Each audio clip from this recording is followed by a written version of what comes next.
ਪਿਆਰੇ ਵਿਦਿਆਰਥੀਓ, ਮੈਂ Jatinder Singh lecturer government senior secondary school Jagraon, ਜ਼ਿਲ੍ਹਾ ਲੁਧਿਆਣਾ। ਅੱਜ ਦੇ ਇਸ ਲੈਕਚਰ ਵੀਡੀਓ ਦੇ ਵਿੱਚ ਤੁਹਾਡਾ ਸਵਾਗਤ ਕਰਦਾ।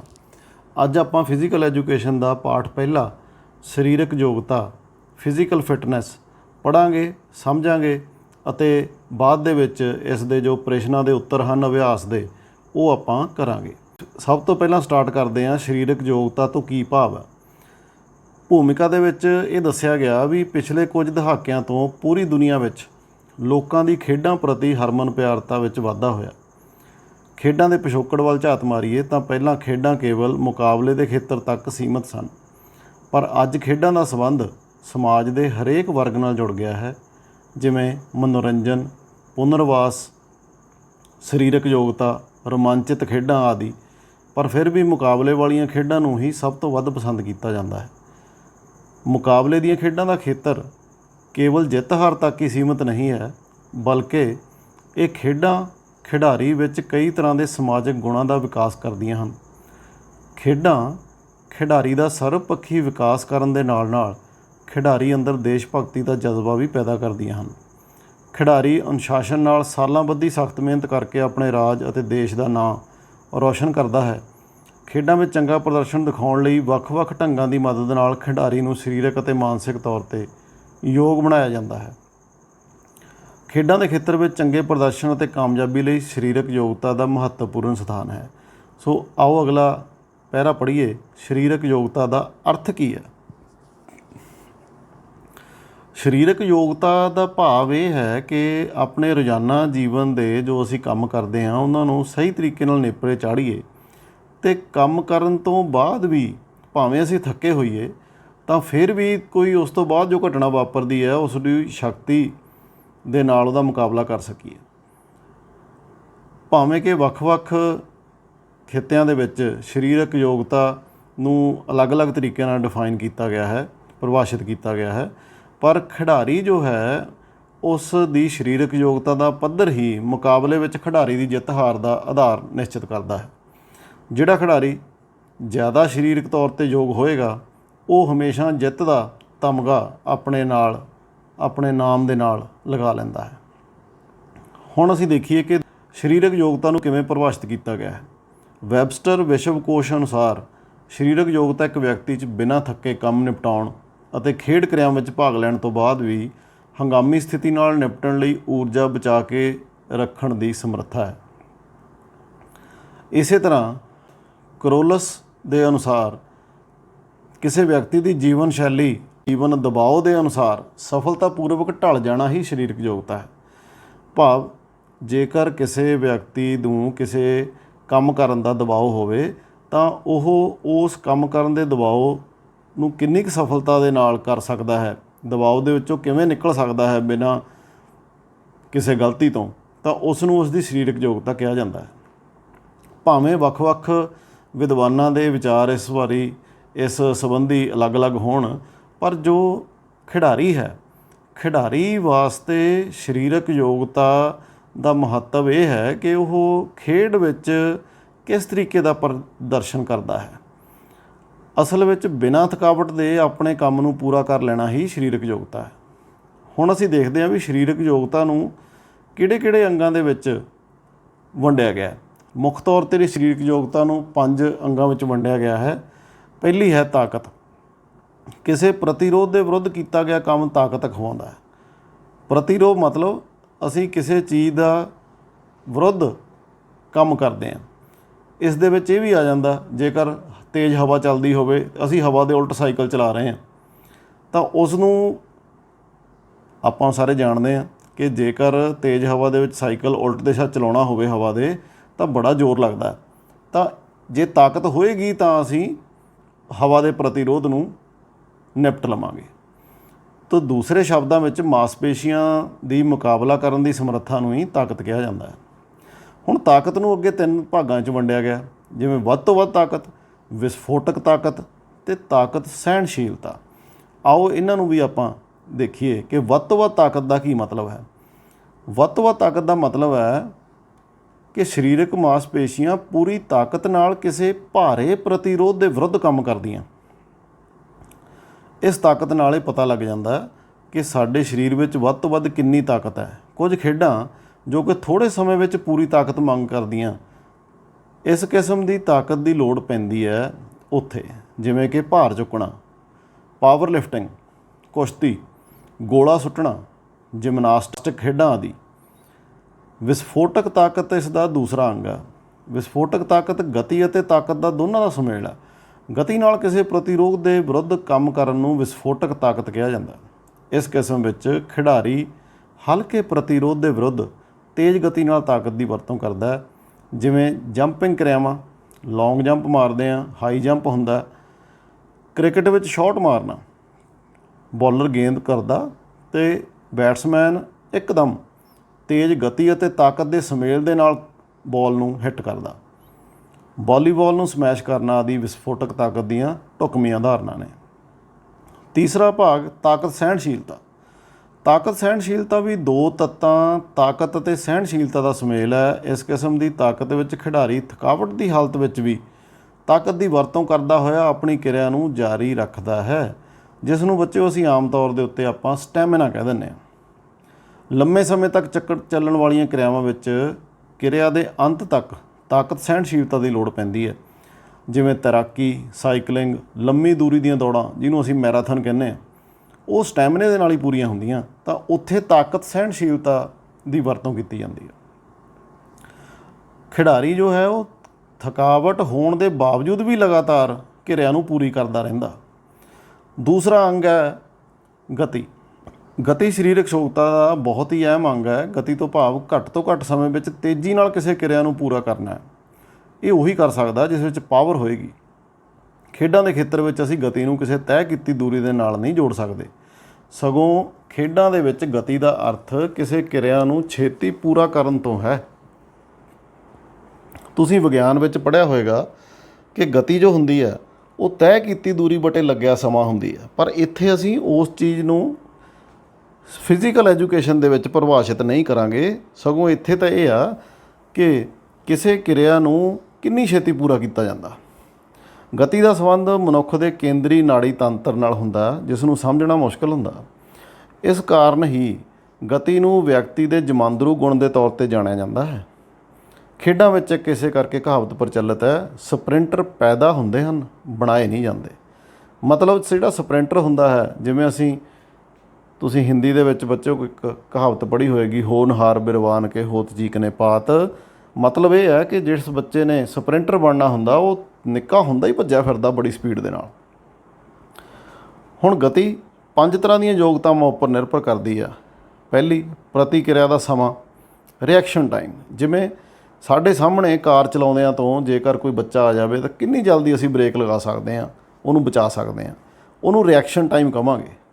ਸਭ ਤੋਂ ਪਹਿਲਾਂ ਕਿਸੇ ਵਿਅਕਤੀ ਜਾਂ ਖਿਡਾਰੀ ਦੀ ਗਤੀ ਇਸ ਗੱਲ 'ਤੇ ਨਿਰਭਰ ਕਰਦੀ ਹੈ ਕਿ ਕਿਸੇ ਸੰਕੇਤ ਨੂੰ ਪ੍ਰਾਪਤ ਕਰਨ ਉਪਰੰਤ ਉਹ ਕਿੰਨੀ ਛੇਤੀ ਪ੍ਰਤੀਕਿਰਿਆ ਹੈ। ਉਵੇਂ ਜਿਵੇਂ ਮੈਂ ਤੁਹਾਨੂੰ ਹੁਣੇ ਇੱਕ ਐਗਜ਼ਾਮਪਲ ਦੇ ਕੇ ਹਟਿਆ ਬ੍ਰੇਕ ਮਾਰਨ ਦੀ। ਕਿਸੇ ਕਿਰਿਆ ਵਿਰੁੱਧ ਪ੍ਰਤੀਕਿਰਿਆ ਜਿੰਨੀ ਤੇਜ਼ੀ ਨਾਲ ਹੋਵੇਗੀ, ਗਤੀ ਓਨੀ ਹੀ ਵਧੀਆ ਹੋਵੇਗੀ। ਉਦਾਹਰਨ, ਦੌੜ ਦੇ ਸਟਾਰਟ ਸਮੇਂ ਗਨ ਫਾਇਰ ਉੱਪਰ ਪ੍ਰਤੀਕਿਰਿਆ। ਤੁਹਾਨੂੰ ਪਤਾ ਜਦੋਂ ਸਪ੍ਰਿੰਟ ਲਗਾਈ ਜਾਂਦੀ ਹੈ ਤਾਂ ਗਨ ਫਾਇਰ ਕੀਤੀ ਜਾਂਦੀ ਹੈ ਅਤੇ ਸਾਰੇ ਖਿਡਾਰੀ ਗਨ ਫਾਇਰ ਹੋਣ ਦੇ ਨਾਲ ਹੀ ਭੱਜਦੇ ਆ, ਤਾਂ ਉਹ ਜਿੰਨੀ ਜਲਦੀ ਰਿਐਕਸ਼ਨ ਟਾਈਮ ਹੋਏਗਾ, ਜਿੰਨਾ ਜਲਦੀ ਖਿਡਾਰੀ ਰਿਐਕਟ ਕਰੇਗਾ ਉਨਾ ਹੀ ਅੱਗੇ ਲੰਘ ਜਾਏਗਾ। ਦੂਸਰਾ, ਸੰਚਾਲਨ ਵੇਗ। ਸੰਚਾਲਨ ਵੇਗ ਤੋਂ ਭਾਵ ਹੈ ਕਿ ਘੱਟ ਤੋਂ ਘੱਟ ਸਮੇਂ ਵਿੱਚ ਕਿਸੇ ਇੱਕ ਕਿਰਿਆ ਨੂੰ ਪੂਰਾ ਕਰ ਲੈਣਾ ਜਾਂ ਕਿਸੇ ਅੜਚਨ ਨੂੰ ਪਾਰ ਕਰ ਲੈਣਾ। ਦੌੜ ਸ਼ੁਰੂ ਹੋਣ ਸਮੇਂ ਸਟਾਰਟਰ ਦੁਆਰਾ ਕੀਤੇ ਗਏ ਫਾਇਰ ਤੋਂ ਬਾਅਦ ਐਥਲੀਟ ਕਿੰਨੀ ਛੇਤੀ ਆਪਣਾ ਬਲੌਕ ਛੱਡਦਾ ਹੈ, ਸੰਚਾਲਨ ਵੇਗ ਦੀ ਇੱਕ ਉਦਾਹਰਨ ਹੈ।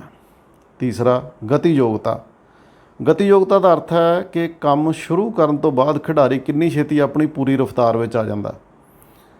ਗਤੀ ਯੋਗਤਾ ਨੂੰ ਵਧਾਉਣ ਲਈ ਖਿਡਾਰੀਆਂ ਦੀ ਵਿਸਫੋਟਕ ਤਾਕਤ ਅਤੇ ਉਸ ਦੀ ਤਕਨੀਕ ਦੀ ਅਹਿਮ ਭੂਮਿਕਾ ਹੁੰਦੀ ਹੈ। ਖਿਡਾਰੀ ਜਿੰਨੀ ਛੇਤੀ ਆਪਣੀ ਪੂਰੀ ਰਫ਼ਤਾਰ ਵਿੱਚ ਪਹੁੰਚ ਜਾਵੇਗਾ, ਉਸ ਦੇ ਵਿਰੋਧੀ ਖਿਡਾਰੀਆਂ ਨਾਲੋਂ ਅੱਗੇ ਨਿਕਲਣ ਦੇ ਮੌਕੇ ਵੱਧ ਹੋਣਗੇ। ਇਸ ਦੀ ਉਦਾਹਰਨ ਬੱਚੋ, ਜਦੋਂ ਆਪਾਂ ਨੂੰ ਕਾਰਾਂ ਦੀਆਂ ਮਸ਼ਹੂਰੀਆਂ ਦਿਖਾਈਆਂ ਜਾਂਦੀਆਂ ਟੀ ਵੀ 'ਤੇ, ਤਾਂ ਉਹ ਦੱਸਦੇ ਆ ਵੀ ਇਹ 10 ਸੈਕਿੰਡ ਦੇ ਵਿੱਚ 100 ਕਿਲੋਮੀਟਰ ਪ੍ਰਤੀ ਘੰਟੇ ਦੀ ਰਫ਼ਤਾਰ ਪਕੜ ਲੈਂਦੀ ਆ। ਵਧੀਆ ਮਹਿੰਗੀਆਂ ਕਾਰਾਂ 6 ਸੈਕਿੰਡ 'ਚ ਕਰ ਲੈਂਦੀਆਂ, ਉਸ ਤੋਂ ਵੀ ਵਧੀਆ 4 ਸੈਕਿੰਡ 'ਚ ਵੀ ਕਰ ਲੈਂਦੀਆਂ। ਤੋ ਇੱਥੇ ਗਤੀਯੋਗਤਾ ਇਸ ਤਰੀਕੇ ਨਾਲ ਸਮਝਿਆ ਜਾ ਸਕਦਾ ਵੀ ਕਿੰਨੀ ਛੇਤੀ ਕੋਈ ਖਿਡਾਰੀ ਆਪਣੀ ਪੂਰੀ ਰਫ਼ਤਾਰ ਪ੍ਰਾਪਤ ਕਰ ਲੈਂਦਾ। ਸੱਸਾ ਭਾਗ ਹੈ ਇੰਜਣ ਯੋਗਤਾ।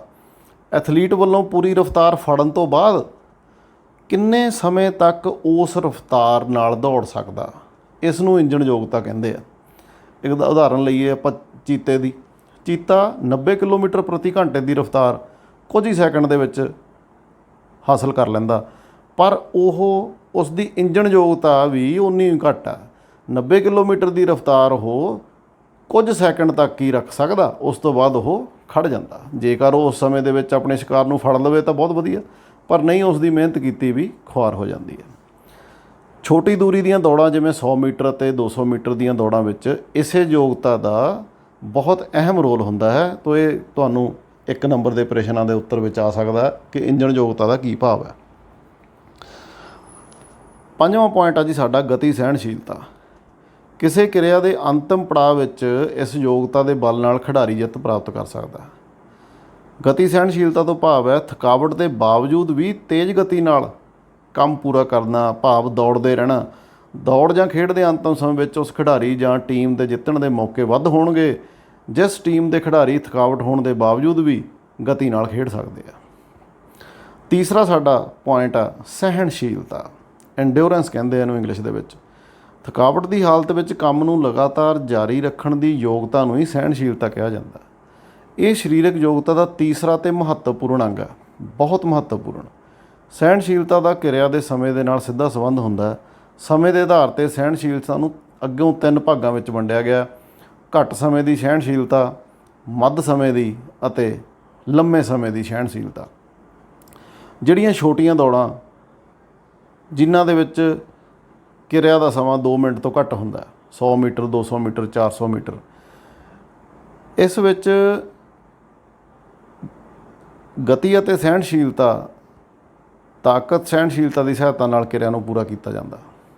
ਮੱਧ ਸਮੇਂ ਦੀ ਸਹਿਣਸ਼ੀਲਤਾ ਦੇ ਵਿੱਚ 1500 ਮੀਟਰ ਤੋਂ 3000 ਮੀਟਰ ਦੀ ਦੌੜ ਸ਼ਾਮਲ ਹੁੰਦੀ ਹੈ ਅਤੇ ਸਮਾਂ 2 ਮਿੰਟ ਤੋਂ ਲੈ ਕੇ 11 ਮਿੰਟ ਤੱਕ ਅਜਿਹੀਆਂ ਕਿਰਿਆਵਾਂ ਲੈਂਦੀਆਂ, ਅਤੇ ਇਹਨਾਂ ਨੂੰ ਅਸੀਂ ਮੱਧ ਸਮੇਂ ਦੀ ਸਹਿਣਸ਼ੀਲਤਾ ਨਾਲ ਪੂਰੀਆਂ ਕਰਦੇ ਹਾਂ। ਤੀਸਰੀ ਲੰਮੇ ਸਮੇਂ ਦੀ ਸਹਿਣਸ਼ੀਲਤਾ, ਜਿਵੇਂ ਮੈਰਾਥਨ ਦੌੜ, ਤੈਰਾਕੀ। ਇਸ ਸਮੇਂ ਵਿੱਚ ਉਹ ਸਾਰੀਆਂ ਕਿਰਿਆਵਾਂ ਸ਼ਾਮਲ ਹੁੰਦੀਆਂ ਜਿਨ੍ਹਾਂ ਨੂੰ ਪੂਰਾ ਕਰਨ ਲਈ 11 ਮਿੰਟ ਤੋਂ ਵੱਧ ਸਮਾਂ ਲੱਗਦਾ ਹੈ। ਇਸ ਵਿੱਚ ਲੰਮੀ ਦੂਰੀ ਦੀਆਂ ਦੌੜਾਂ ਅਤੇ ਲੰਮੇ ਸਮੇਂ ਦੀਆਂ ਖੇਡਾਂ, ਫੁੱਟਬਾਲ, ਹਾਕੀ, ਤੈਰਾਕੀ ਆਦਿ ਸ਼ਾਮਲ ਹੁੰਦੀਆਂ। ਖਿਡਾਰੀ ਥਕਾਵਟ ਹੋਣ ਤੋਂ ਬਾਅਦ ਵੀ ਲੰਮੇ ਸਮੇਂ ਤੱਕ ਖੇਡ ਨੂੰ ਜਾਰੀ ਰੱਖਣਾ ਪੈਂਦਾ। ਅੱਗੇ ਬੱਚੋ ਸਾਡਾ ਜੋ ਪੁਆਇੰਟ ਹੈ ਚੌਥਾ, ਉਸ ਨੂੰ ਲਚਕ ਕਿਹਾ ਜਾਂਦਾ। ਸਰੀਰ ਦੇ ਜੋੜਾਂ ਨੂੰ ਵੱਧ ਤੋਂ ਵੱਧ ਮੋੜਨ ਦੀ ਯੋਗਤਾ ਨੂੰ ਲਚਕ ਕਿਹਾ ਜਾਂਦਾ। ਖਿਡਾਰੀਆਂ ਲਈ ਲਚਕ ਦਾ ਬਹੁਤ ਮਹੱਤਵ ਹੁੰਦਾ ਕਿਉਂਕਿ ਲਚਕ ਖਿਡਾਰੀਆਂ ਦੀ ਕਿਰਿਆ ਨੂੰ ਪ੍ਰਭਾਵਪੂਰਨ ਬਣਾਉਂਦੀਆਂ, ਖਿਡਾਰੀਆਂ ਨੂੰ ਸੱਟਾਂ ਤੋਂ ਬਚਾਉਂਦੀਆਂ। ਭਾਵੇਂ ਹਰ ਖੇਡ ਵਿੱਚ ਖਿਡਾਰੀ ਨੂੰ ਲਚਕ ਦੀ ਲੋੜ ਪੈਂਦੀ ਹੈ, ਪਰ ਜਿਮਨਾਸਟਿਕ, ਯੋਗਾ, ਖੋ-ਖੋ ਆਦਿ ਵਿੱਚ ਲਚਕ ਦਾ ਬਹੁਤ ਮਹੱਤਵਪੂਰਨ ਸਥਾਨ ਹੈ। ਇਹਨੂੰ ਅੱਗੋਂ 2 ਭਾਗਾਂ ਵਿੱਚ ਵੰਡਿਆ ਜਾਂਦਾ: ਚੁਸਤ ਲਚਕ ਅਤੇ ਸੁਸਤ ਲਚਕ। ਚੁਸਤ ਲਚਕ ਦਾ ਮਤਲਬ ਬਿਨਾਂ ਕਿਸੇ ਬਾਹਰੀ ਸਹਾਇਤਾ ਦੇ ਆਪਣੇ ਸਰੀਰ ਜੋੜਾਂ ਨੂੰ ਵੱਧ ਤੋਂ ਵੱਧ ਕਿੰਨਾ ਮੋੜ ਸਕਦੇ ਹਾਂ, ਇਸ ਨੂੰ ਚੁਸਤ ਲਚਕ ਕਿਹਾ ਜਾਂਦਾ। ਅਤੇ ਸੁਸਤ ਜਦੋਂ ਅਸੀਂ ਸਰੀਰ ਨੂੰ ਮੋੜਦੇ ਤਾਂ ਹਾਂ ਜੋੜਾਂ ਨੂੰ, ਪਰ ਉਹ ਬਾਹਰੀ ਸਹਾਇਤਾ, ਕਿਸੇ ਸਾਥੀ ਦੀ ਸਹਾਇਤਾ ਨਾਲ ਜਾਂ ਕਿਸੇ ਮਸ਼ੀਨ ਦੀ ਸਹਾਇਤਾ ਨਾਲ ਬਾਹਰੋਂ ਦਬਾਅ ਪਾ ਕੇ ਸਰੀਰ ਨੂੰ ਜੇ ਮੋੜਦੇ ਹਾਂ ਤਾਂ ਉਹਨੂੰ ਸੁਸਤ ਲਚਕ ਕਿਹਾ ਜਾਂਦਾ। 5ਵਾਂ ਜੋ ਸਾਡਾ ਅਗਲਾ ਪੁਆਇੰਟ ਹੈ ਸਰੀਰਕ ਯੋਗਤਾ ਦਾ, ਉਸ ਦੇ ਵਿੱਚ ਆਉਂਦਾ ਹੈ ਤਾਲਮੇਲ ਯੋਗਤਾ।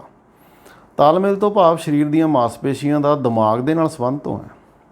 ਕਿਸੇ ਵੀ ਕੰਮ ਜਾਂ ਖੇਡ ਕਿਰਿਆ ਨੂੰ ਠੀਕ ਢੰਗ ਨਾਲ ਪੂਰਾ ਕਰਨ ਲਈ ਤਾਲਮੇਲ ਦੀ ਲੋੜ ਪੈਂਦੀ ਹੈ। ਦੂਸਰੇ ਸ਼ਬਦਾਂ ਵਿੱਚ ਕਹਿ ਲਈਏ ਕਿ ਤਾਲਮੇਲ ਸਰੀਰਕ ਯੋਗਤਾ ਦੇ ਬਾਕੀ ਤੱਤਾਂ ਗਤੀ, ਤਾਕਤ, ਸਹਿਣਸ਼ੀਲਤਾ ਅਤੇ ਲਚਕ ਦਾ ਸੁਮੇਲ ਆ। ਕਿਸੇ ਵੀ ਖੇਡ ਵਿੱਚ ਖਿਡਾਰੀ ਤਾਲਮੇਲ ਦੀ ਯੋਗਤਾ ਨਾਲ ਇੱਕ ਕਿਰਿਆ ਨੂੰ ਦੂਸਰੀ ਕਿਰਿਆ ਵਿੱਚ ਤਬਦੀਲ ਕਰ ਲੈਂਦਾ। ਕਿਸੇ ਖਿਡਾਰੀ ਦਾ ਤਾਲਮੇਲ ਜਿੰਨਾ ਵਧੀਆ ਹੋਵੇਗਾ, ਉਸ ਦੀ ਸਰੀਰਕ ਯੋਗਤਾ ਵੀ ਉਨੀ ਹੀ ਵਧੀਆ ਹੋਏਗੀ। ਹੁਣ ਅਸੀਂ ਦੇਖੀਏ ਜੋ ਸਾਡੀ ਸਰੀਰਕ ਯੋਗਤਾ ਅਸੀਂ ਪੜ੍ਹੀ, ਇਸ ਦੀ ਮਹੱਤਤਾ ਕੀ ਆ, ਕੀ ਫਾਇਦੇ ਆ। ਸਭ ਤੋਂ ਪਹਿਲੀ ਗੱਲ, ਕਾਰਜ ਕੁਸ਼ਲਤਾ ਵਿੱਚ ਸੁਧਾਰ ਆ ਜਾਂਦਾ, ਐਫੀਸ਼ੀਐਂਟ ਹੋ ਜਾਂਦੇ ਆ। ਸਰੀਰਕ ਕਸਰਤ ਕਰਨ ਨਾਲ ਖਿਡਾਰੀ ਦੀ ਕਾਰਜ ਕੁਸ਼ਲਤਾ 'ਚ ਵਾਧਾ ਹੋ ਜਾਂਦਾ। ਉਹ ਮੁਸ਼ਕਲ ਕਿਰਿਆਵਾਂ ਨੂੰ ਵੀ ਆਸਾਨੀ ਨਾਲ ਕਰ ਲੈਂਦਾ। ਘੱਟ ਥਕਾਵਟ ਹੋਣ ਕਾਰਨ ਖਿਡਾਰੀ ਆਪਣੇ ਕੰਮ ਨੂੰ ਲੰਮੇ ਸਮੇਂ ਤੱਕ ਕਰ ਸਕਦਾ ਹੈ। ਦੂਸਰਾ, ਹੱਡੀਆਂ ਅਤੇ ਮਾਸਪੇਸ਼ੀਆਂ 'ਚ ਮਜ਼ਬੂਤੀ ਆ ਜਾਂਦੀ ਆ ਅਤੇ ਉਹ ਲੰਮੇ ਸਮੇਂ ਦੀਆਂ ਖੇਡਾਂ ਜੋ ਨੇ ਉਹਨਾਂ ਨੂੰ ਕਰਨ ਨੂੰ ਵੀ ਵਧੀਆ ਸ਼ਕਤੀ ਦੇ ਨਾਲ ਕਰਦਾ ਅਤੇ ਉਹਦੀ ਸਰੀਰਕ ਸ਼ਕਤੀ ਦਾ ਵੀ ਵਾਧਾ ਹੁੰਦਾ। ਤੀਸਰਾ ਪੁਆਇੰਟ, ਸਰੀਰਕ ਕਾਰਜ ਪ੍ਰਣਾਲੀ ਵਿੱਚ ਸੁਧਾਰ ਹੋ ਜਾਂਦਾ। ਵੱਖ-ਵੱਖ ਸਰੀਰਕ ਕਾਰਜ ਪ੍ਰਣਾਲੀਆਂ ਜਿਵੇਂ ਲਹੂ ਗੇੜ ਪ੍ਰਣਾਲੀ, ਸਾਹ ਕਿਰਿਆ ਪ੍ਰਣਾਲੀ, ਮਾਸਪੇਸ਼ੀ ਪ੍ਰਣਾਲੀ ਆਦਿ ਵਿੱਚ ਸੁਧਾਰ ਹੋ ਜਾਂਦਾ। ਚੌਥਾ, ਸਹੀ ਵਾਧਾ ਅਤੇ ਵਿਕਾਸ। ਖਿਡਾਰੀ ਦੇ ਸਰੀਰ ਦਾ ਸਹੀ ਵਾਧਾ ਹੁੰਦਾ, ਵਿਕਾਸ ਹੁੰਦਾ ਉਹਦੇ ਸਾਰੇ ਅੰਗਾਂ ਦਾ। ਮਾਨਸਿਕ ਵਿਕਾਸ ਦਾ ਪੱਧਰ ਵੀ ਉੱਚਾ ਬਣਿਆ ਰਹਿੰਦਾ, ਤੰਦਰੁਸਤੀ ਬਣੀ ਰਹਿੰਦੀ ਹੈ। ਮਨੋਵਿਗਿਆਨਕ ਮਹੱਤਵ, ਪੰਜਵਾਂ ਪੁਆਇੰਟ, ਸਰੀਰਕ ਯੋਗਤਾ ਨਾਲ ਵਿਅਕਤੀ ਦੇ ਆਤਮ ਵਿਸ਼ਵਾਸ 'ਚ ਵਾਧਾ ਹੁੰਦਾ। ਉਹ ਕੋਈ ਵੀ ਕੰਮ ਜਿਹੜਾ ਬਾਕੀ ਲੋਕ ਕਰਨ ਤੋਂ ਝਿਜਕਦੇ ਨੇ, ਉਹ ਝਿਜਕਦਾ ਨਹੀਂ, ਸਗੋਂ ਉਹਨੂੰ ਵਧੀਆ ਤਰੀਕੇ ਦੇ ਨਾਲ ਨੇਪਰੇ ਚਾੜ੍ਹ ਕੇ ਦਿਖਾਉਂਦਾ। ਛੇਵਾਂ ਪੁਆਇੰਟ, ਤਾਲਮੇਲ ਵਿੱਚ ਸੁਧਾਰ। ਤਾਲਮੇਲ ਤੋਂ ਭਾਵ ਦਿਮਾਗ ਅਤੇ ਮਾਸਪੇਸ਼ੀਆਂ ਦੇ ਸੰਬੰਧ ਤੋਂ ਹੈ। ਸਰੀਰਕ ਯੋਗਤਾ ਨਾਲ ਦਿਮਾਗ ਅਤੇ ਮਾਸਪੇਸ਼ੀਆਂ ਦੇ ਤਾਲਮੇਲ ਵਿੱਚ ਵਾਧਾ ਹੁੰਦਾ ਹੈ। ਦਿਮਾਗ ਵੱਲੋਂ ਭੇਜੇ ਗਏ ਸੰਦੇਸ਼ਾਂ ਨੂੰ ਮਾਸਪੇਸ਼ੀਆਂ ਠੀਕ ਢੰਗ ਨਾਲ ਪ੍ਰਾਪਤ ਕਰਕੇ ਕੰਮ ਨੂੰ ਛੇਤੀ ਪੂਰਾ ਕਰਦੀਆਂ ਹਨ। ਤਾਲਮੇਲ ਨਾਲ ਕੰਮ ਵਿੱਚ ਗਲਤੀਆਂ ਦੀ ਗੁੰਜਾਇਸ਼ ਵੀ ਘੱਟ ਜਾਂਦੀ ਹੈ ਅਤੇ ਨਤੀਜੇ ਚੰਗੇ ਆਉਂਦੇ ਆ। ਹੁਣ ਅਸੀਂ ਇਹ ਦੇਖਦੇ ਹਾਂ ਕਿ ਸਾਡੇ ਸਰੀਰ ਦੀ ਯੋਗਤਾ ਨੂੰ ਪ੍ਰਭਾਵਿਤ ਕਿਹੜੇ-ਕਿਹੜੇ ਤੱਤ ਪ੍ਰਭਾਵਿਤ ਕਰਦੇ ਆ। ਕਈ ਵਾਰੀ ਮਿਹਨਤ ਕਰਨ ਦੇ ਬਾਵਜੂਦ ਵੀ ਖਿਡਾਰੀਆਂ ਨੂੰ ਆਪਣੀ ਇੱਛਾ ਅਨੁਸਾਰ ਨਤੀਜੇ ਪ੍ਰਾਪਤ ਨਹੀਂ ਹੁੰਦੇ ਅਤੇ ਕਈ ਵਾਰੀ ਉਹ ਮਾਯੂਸ ਹੋ ਜਾਂਦੇ ਆ। ਮਾਯੂਸ ਹੋ ਕੇ ਕਈ ਵਾਰੀ ਛੱਡ ਹੀ ਦਿੰਦੇ ਆ ਖੇਡਣਾ। ਪਰ ਸਾਨੂੰ ਪਤਾ ਹੋਣਾ ਚਾਹੀਦਾ ਵੀ ਕਿਹੜੇ-ਕਿਹੜੇ ਤੱਤ ਸਰੀਰਕ ਯੋਗਤਾ ਨੂੰ ਪ੍ਰਭਾਵਿਤ ਕਰਦੇ ਆ। ਪਹਿਲਾ, ਵੰਸ਼ਕ ਗੁਣ, ਹੈਰੀਡਿਟੀ, ਮਤਲਬ ਆਪਣੇ ਮਾਤਾ ਪਿਤਾ ਤੋਂ ਲਏ ਗਏ ਗੁਣ। ਜਿਹੜੇ ਗੁਣ ਸਾਨੂੰ ਆਪਣੇ ਮਾਤਾ ਪਿਤਾ ਤੋਂ ਮਿਲਦੇ ਉਹਨਾਂ ਨੂੰ ਅਸੀਂ ਵੰਸ਼ਕ ਗੁਣ ਕਹਿੰਦੇ ਹਾਂ। ਖਿਡਾਰੀ ਦੀ ਸਰੀਰਕ ਯੋਗਤਾ ਉਹਦੇ ਵੰਸ਼ਕ ਗੁਣਾਂ 'ਤੇ ਨਿਰਭਰ ਕਰਦੀ ਹੈ। ਆਮ ਦੇਖਣ ਵਿੱਚ ਆਉਂਦਾ ਹੈ ਕਿ ਜਿਨ੍ਹਾਂ ਬੱਚਿਆਂ ਦੇ ਮਾਤਾ ਪਿਤਾ ਖਿਡਾਰੀ ਹੁੰਦੇ ਹਨ ਅਤੇ ਉਹ ਬੱਚੇ ਵੰਸ਼ਕ ਗੁਣਾਂ ਕਰਕੇ ਖੇਡ ਵਿੱਚ ਵੱਧ ਕਾਮਯਾਬ ਹੁੰਦੇ ਆ ਦੂਸਰਿਆਂ ਨਾਲੋਂ। ਦੂਸਰਾ, ਸਿਖਲਾਈ ਵਿਧੀ। ਟ੍ਰੇਨਿੰਗ 'ਤੇ ਬਹੁਤ ਚੀਜ਼ਾਂ ਡਿਪੈਂਡ ਕਰਦੀਆਂ ਨੇ। ਖਿਡਾਰੀ ਨੂੰ ਦਿੱਤੀ ਜਾਣ ਵਾਲੀ ਸਿਖਲਾਈ ਵਧੀਆ ਢੰਗ ਨਾਲ ਦਿੱਤੀ ਹੋਵੇ ਤਾਂ ਸਰੀਰਕ ਯੋਗਤਾ ਵਿੱਚ ਵਾਧਾ ਹੋਣਾ ਤਾਂ ਲਾਜ਼ਮੀ ਹੈ। ਅਗਲਾ ਪੁਆਇੰਟ, ਨਿਯਮਿਤ ਕਸਰਤ। ਰੈਗੂਲਰ ਐਕਸਰਸਾਈਜ਼ ਬਹੁਤ ਜ਼ਿਆਦਾ ਇੰਪੋਰਟੈਂਟ ਹੈ। ਜੇਕਰ ਖਿਡਾਰੀ ਨਿਯਮਿਤ ਰੂਪ ਵਿੱਚ ਕਸਰਤ ਕਰਦਾ ਹੈ ਤਾਂ ਉਸ ਨੂੰ ਕਸਰਤਾਂ ਦਾ ਪੂਰਾ ਲਾਭ ਪ੍ਰਾਪਤ ਹੁੰਦਾ ਹੈ ਅਤੇ ਉਸ ਦੀ ਸਰੀਰਕ ਯੋਗਤਾ ਵਧੀਆ ਬਣਦੀ ਹੈ। ਚੌਥਾ ਪੁਆਇੰਟ ਹੈ ਜਲਵਾਯੂ। ਕਿਸ ਖਿੱਤੇ ਵਿੱਚ ਅਸੀਂ ਰਹਿੰਦੇ ਹਾਂ। ਖਿਡਾਰੀ ਨੂੰ ਜਲਵਾਯੂ ਦੇ ਅਨੁਸਾਰ ਆਪਣੇ ਸਿਖਲਾਈ ਪ੍ਰੋਗਰਾਮ ਵਿੱਚ ਤਬਦੀਲੀ ਕਰਨੀ ਚਾਹੀਦੀ ਹੈ। ਗਰਮੀਆਂ ਦੇ ਮੌਸਮ ਵਿੱਚ ਬਹੁਤ ਜ਼ਿਆਦਾ ਅਭਿਆਸ ਖਿਡਾਰੀ ਦੀ ਥਕਾਵਟ ਦਾ ਕਾਰਨ ਬਣਦਾ, ਯੋਗਤਾ ਨੂੰ ਵਧਾਉਣ ਦੀ ਥਾਂ ਘੱਟ ਕਰ ਦਿੰਦਾ ਹੈ, ਜਦ ਕਿ ਸਰਦੀਆਂ ਵਿੱਚ ਖਿਡਾਰੀ ਨੂੰ ਜ਼ਿਆਦਾ ਮਿਹਨਤ ਦੀ ਲੋੜ ਪੈਂਦੀ ਹੈ। ਬਹੁਤ ਇੰਪੋਰਟੈਂਟ ਪੁਆਇੰਟ ਆ ਖੁਰਾਕ। ਖੇਡਾਂ ਵਿੱਚ ਆਮ ਤੌਰ 'ਤੇ ਆਪਣੇ ਵਜ਼ਨ ਨੂੰ ਸਹੀ ਰੱਖਣ ਲਈ ਖੁਰਾਕ ਦੀ ਬਹੁਤ ਮਹੱਤਤਾ। ਖਿਡਾਰੀ ਨੂੰ ਮਿਹਨਤ ਕਰਨ ਦੇ ਲਈ ਸੰਤੁਲਿਤ ਭੋਜਨ ਮਿਲਣਾ ਚਾਹੀਦਾ। ਸਹੀ ਖੁਰਾਕ ਉਸ ਨੂੰ ਊਰਜਾ ਪ੍ਰਦਾਨ ਕਰਦੀ ਆ ਅਤੇ ਥਕਾਵਟ ਨੂੰ ਨੇੜੇ ਨਹੀਂ ਆਉਣ ਦਿੰਦੀ। ਅਗਲਾ 6ਵਾਂ ਪੁਆਇੰਟ ਆ ਉਮਰ ਅਤੇ ਲਿੰਗ। ਸਰੀਰਕ ਸਿਖਲਾਈ ਦੇ ਪ੍ਰੋਗਰਾਮ ਖਿਡਾਰੀ ਦੀ ਉਮਰ ਅਤੇ ਲਿੰਗ ਨੂੰ ਧਿਆਨ ਵਿੱਚ ਰੱਖ ਕੇ ਲਾਗੂ ਕਰਨੇ ਚਾਹੀਦੇ। ਛੋਟੀ ਉਮਰ ਦੇ ਖਿਡਾਰੀ ਨੂੰ ਸੀਨੀਅਰ ਵਰਗ ਦੇ ਖਿਡਾਰੀ ਵਾਂਗ ਸਿਖਲਾਈ ਦੇਣਾ ਬਿਲਕੁਲ ਗਲਤ ਹੋਏਗਾ। ਇਸ ਦੇ ਨਾਲ ਖਿਡਾਰੀ ਦੀ ਸਰੀਰਕ ਯੋਗਤਾ ਦੇ ਨਾਲ ਉਸਦੇ ਵਾਧੇ ਅਤੇ ਵਿਕਾਸ ਉੱਪਰ ਵੀ ਮਾੜਾ ਪ੍ਰਭਾਵ ਪੈਂਦਾ ਹੈ। ਇਸ ਤਰ੍ਹਾਂ ਹੀ ਲੜਕੇ ਅਤੇ ਲੜਕੀਆਂ ਦੀ ਸਿਖਲਾਈ ਢੰਗਾਂ ਵਿੱਚ ਵੀ ਅੰਤਰ ਹੋਣਾ ਚਾਹੀਦਾ, ਕਿਉਂਕਿ ਕੁਦਰਤੀ ਤੌਰ 'ਤੇ ਉਹਨਾਂ ਦੇ ਸਰੀਰਕ ਬਣਤਰ ਵਿੱਚ ਫਰਕ ਹੁੰਦਾ ਹੈ। 7ਵਾਂ ਪੁਆਇੰਟ ਆ ਬੱਚਿਓ, ਵਿਅਕਤੀਗਤ ਅੰਤਰ।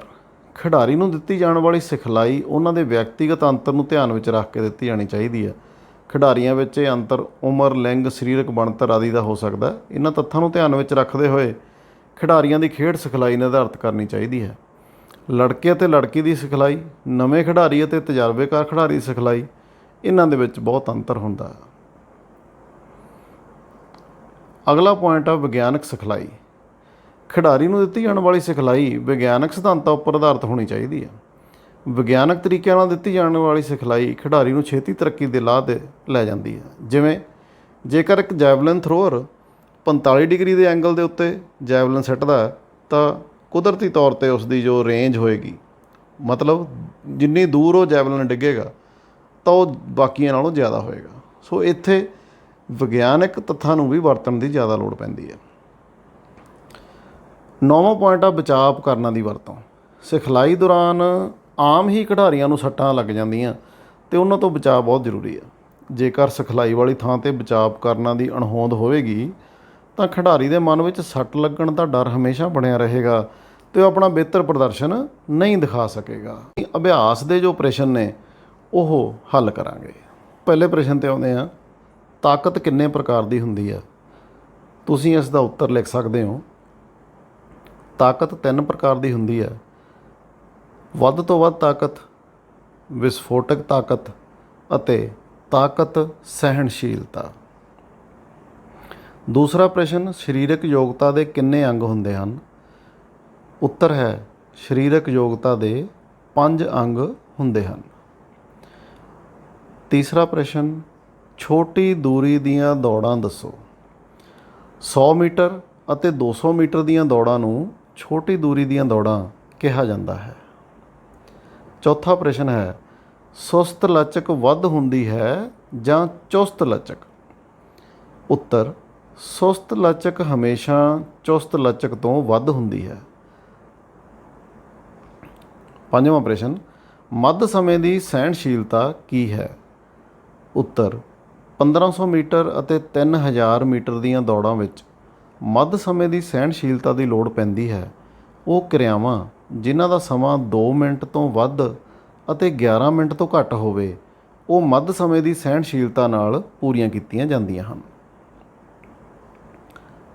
6ਵਾਂ ਪ੍ਰਸ਼ਨ ਹੈ ਬੱਚਿਓ, ਲੰਬੇ ਸਮੇਂ ਦੀ ਸਹਿਣਸ਼ੀਲਤਾ ਬਾਰੇ ਤੁਸੀਂ ਕੀ ਜਾਣਦੇ ਹੋ? ਉੱਤਰ ਹੈ, ਇਸ ਵਿੱਚ ਉਹ ਸਾਰੀਆਂ ਕਿਰਿਆਵਾਂ ਸ਼ਾਮਲ ਹਨ ਜਿਨ੍ਹਾਂ ਨੂੰ ਪੂਰਾ ਕਰਨ ਲਈ 11 ਮਿੰਟ ਤੋਂ ਵੱਧ ਸਮਾਂ ਲੱਗਦਾ ਹੈ। ਇਸ ਵਿੱਚ ਲੰਬੇ ਸਮੇਂ ਦੀ ਦੌੜ ਜਿਵੇਂ ਮੈਰਾਥਨ, ਖੇਡਾਂ ਜਿਵੇਂ ਕਿ ਫੁੱਟਬਾਲ ਜਾਂ ਹਾਕੀ ਆਦਿ ਆ ਜਾਂਦੀਆਂ ਹਨ। ਅਗਲਾ ਪ੍ਰਸ਼ਨ ਹੈ 7ਵਾਂ, ਸੁਸਤ ਲਚਕ ਬਾਰੇ ਤੁਸੀਂ ਕੀ ਜਾਣਦੇ ਹੋ? ਕਿਸੇ ਬਾਹਰੀ ਸਹਾਇਤਾ ਨਾਲ ਜੋੜਾਂ ਨੂੰ ਵੱਧ ਤੋਂ ਵੱਧ ਮੋੜਨ ਨੂੰ ਸੁਸਤ ਲਚਕ ਕਹਿੰਦੇ ਹਨ। ਇਸ ਵਿੱਚ ਕਿਸੇ ਸਾਥੀ ਦੀ ਮਦਦ ਨਾਲ ਜੋੜਾਂ ਉੱਪਰ ਆਪਣੀ ਸਮਰੱਥਾ ਤੋਂ ਵੱਧ ਦਬਾਅ ਪਾ ਕੇ ਮੋੜਿਆ ਜਾਂਦਾ ਹੈ। 8ਵਾਂ ਪ੍ਰਸ਼ਨ ਆ ਜਾਓ ਬੱਚਿਓ, ਸਹਿਣਸ਼ੀਲਤਾ ਨੂੰ ਕਿੰਨੇ ਭਾਗਾਂ ਵਿੱਚ ਵੰਡਿਆ ਗਿਆ ਹੈ? ਇਹਨਾਂ ਬਾਰੇ ਵਿਸਥਾਰਪੂਰਵਕ ਜਾਣਕਾਰੀ ਦਿਓ। ਉੱਤਰ, ਥਕਾਵਟ ਦੀ ਹਾਲਤ ਵਿੱਚ ਕੰਮ ਨੂੰ ਲਗਾਤਾਰ ਜਾਰੀ ਰੱਖਣ ਦੀ ਯੋਗਤਾ ਨੂੰ ਸਹਿਣਸ਼ੀਲਤਾ ਕਿਹਾ ਜਾਂਦਾ ਹੈ। ਸਹਿਣਸ਼ੀਲਤਾ ਨੂੰ ਅੱਗੋਂ 3 ਭਾਗਾਂ ਵਿੱਚ ਵੰਡਿਆ ਗਿਆ। ਘੱਟ ਸਮੇਂ ਦੀ ਸਹਿਣਸ਼ੀਲਤਾ, ਉਹ ਸਾਰੀਆਂ ਕਿਰਿਆਵਾਂ ਜਿਨ੍ਹਾਂ ਦਾ ਸਮਾਂ 2 ਮਿੰਟ ਤੋਂ ਘੱਟ ਹੋਵੇ, ਉਹਨਾਂ ਨੂੰ ਪੂਰਾ ਕਰਨ ਲਈ ਘੱਟ ਸਮੇਂ ਦੀ ਸਹਿਣਸ਼ੀਲਤਾ ਦੀ ਲੋੜ ਪੈਂਦੀ ਹੈ। ਇਸ ਵਿੱਚ ਗਤੀ ਸਹਿਣਸ਼ੀਲਤਾ ਅਤੇ ਤਾਕਤ ਸਹਿਣਸ਼ੀਲਤਾ ਦੀ ਸਹਾਇਤਾ ਨਾਲ ਕਿਰਿਆ ਨੂੰ ਪੂਰਾ ਕੀਤਾ ਜਾਂਦਾ ਹੈ, ਜਿਵੇਂ ਕਿ 100 ਮੀਟਰ ਅਤੇ 200 ਮੀਟਰ ਅਤੇ 400 ਮੀਟਰ ਦੀਆਂ ਦੌੜਾਂ। ਦੂਸਰਾ ਪੁਆਇੰਟ ਹੈ ਮੱਧ ਸਮੇਂ ਦੀ ਸਹਿਣਸ਼ੀਲਤਾ। 1500 ਮੀਟਰ ਅਤੇ 3000 ਮੀਟਰ ਦੀਆਂ ਦੌੜਾਂ ਵਿੱਚ ਮੱਧ ਸਮੇਂ ਦੀ ਸਹਿਣਸ਼ੀਲਤਾ ਦੀ ਵਰਤੋਂ ਕੀਤੀ ਜਾਂਦੀ ਹੈ। ਤੀਸਰਾ ਪੁਆਇੰਟ ਹੈ ਲੰਮੇ ਸਮੇਂ ਦੀ ਸਹਿਣਸ਼ੀਲਤਾ। ਇਸ ਵਿੱਚ ਉਹ ਸਾਰੀਆਂ ਕਿਰਿਆਵਾਂ ਸ਼ਾਮਲ ਹੁੰਦੀਆਂ ਹਨ ਜਿਨ੍ਹਾਂ ਦਾ ਸਮਾਂ 11 ਮਿੰਟ ਤੋਂ ਵੱਧ ਹੁੰਦਾ ਹੈ। ਉਹਨਾਂ ਨੂੰ ਲੰਮੇ ਸਮੇਂ ਦੀਆਂ ਦੌੜਾਂ ਜਿਵੇਂ ਕਿ ਮੈਰਾਥਨ, ਖੇਡਾਂ ਜਿਵੇਂ ਫੁੱਟਬਾਲ ਜਾਂ ਹਾਕੀ ਆਦਿ, ਥਕਾਵਟ ਹੋਣ ਦੇ ਬਾਅਦ ਵੀ ਖਿਡਾਰੀਆਂ ਨੂੰ ਲਗਾਤਾਰ ਖੇਡਦੇ ਰਹਿਣਾ ਪੈਂਦਾ ਹੈ। ਅਗਲਾ ਪ੍ਰਸ਼ਨ ਸਾਡੇ ਕੋਲ ਆਉਂਦਾ ਹੈ, ਹੇਠ ਲਿਖਿਆਂ ਵਿੱਚੋਂ ਕਿਸੇ ਇੱਕ ਦੇ ਉੱਤੇ ਨੋਟ ਲਿਖੋ। ਗਤੀ, ਲਚਕ ਜਾਂ ਤਾਲਮੇਲ ਯੋਗਤਾ। ਬੱਚਿਓ, ਇਹਨਾਂ ਦੀਆਂ ਮੈਂ ਤੁਹਾਨੂੰ ਨਿਸ਼ਾਨੀਆਂ ਲਵਾਉਣ ਜਾ ਰਿਹਾ। ਤੁਸੀਂ ਆਪਣੀ ਬੁੱਕ ਤੋਂ ਜਾਂ ਇੱਥੋਂ ਹੀ ਸਕਰੀਨ ਤੋਂ ਇਸ ਪ੍ਰਸ਼ਨ ਦਾ ਉੱਤਰ ਲਿਖ ਸਕਦੇ ਹੋ। ਇਸ ਪ੍ਰਸ਼ਨ ਦਾ ਉੱਤਰ ਇੱਥੋਂ ਸਟਾਰਟ ਹੋ ਜਾਏਗਾ। ਜੇਕਰ ਤੁਸੀਂ ਗਤੀ ਬਾਰੇ ਲਿਖਣਾ ਹੈ ਤਾਂ ਇੱਥੋਂ ਸ਼ੁਰੂ ਕਰਕੇ ਉਸ ਤੋਂ ਬਾਅਦ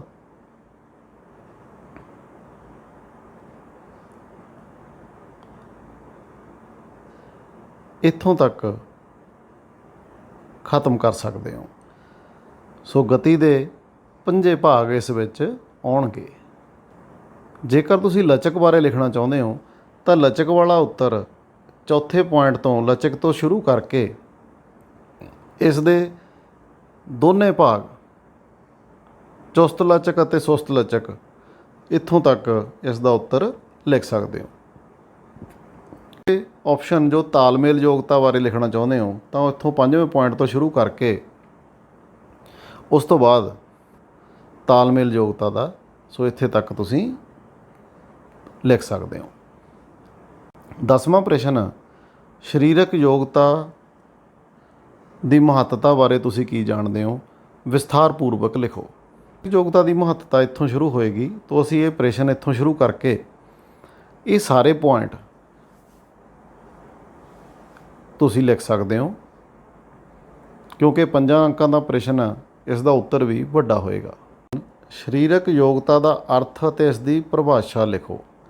ਸੋ ਇਸ ਦਾ ਉੱਤਰ ਇੱਥੋਂ ਸ਼ੁਰੂ ਹੋਏਗਾ, ਸਰੀਰਕ ਯੋਗਤਾ ਦਾ ਅਰਥ ਲਿਖਾਂਗੇ ਅਤੇ ਪਰਿਭਾਸ਼ਾ ਵੱਖ-ਵੱਖ ਵਿਚਾਰਕਾਂ ਦੀਆਂ ਜੋ ਪਰਿਭਾਸ਼ਾਵਾਂ ਦਿੱਤੀਆਂ ਗਈਆਂ ਨੇ ਉਹ ਇਹਦੇ ਵਿੱਚ ਲਿਖੀਆਂ ਜਾਣਗੀਆਂ ਅਤੇ ਇਹ ਇੱਥੇ ਤੱਕ ਲਿਖਿਆ ਜਾਏਗਾ।